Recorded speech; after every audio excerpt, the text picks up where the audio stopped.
Man, it is hard out here being a fan of the Washington professional football team. Y'all know it. We all share each other's pain. Yesterday, though, the organization gave us something to take a little pride in, naming Jason Wright their new team president, making him the first black person to hold this position in league history. That's almost exactly 100 years. A former player in the league, he spent the past several years in corporate America helping to rebuild companies that found themselves in trouble. He now joins Snyder and head coach Ron Rivera here to help rebuild a company that found itself in trouble.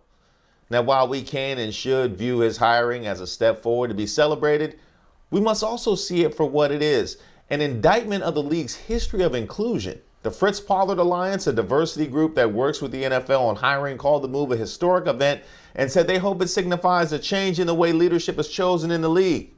We'll see, but this is a start. Hopefully the next time we see a black face in the president's office, it won't be the biggest cleanup job in the NFL.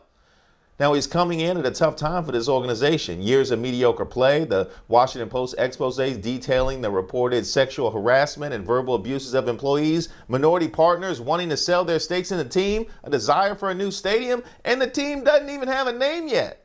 Not to mention there's no guarantee there's even going to be a season. But he calls it an ideal situation, saying it's a challenge he wants to jump into, helping the team become a good citizen in the DMV area. It's about time.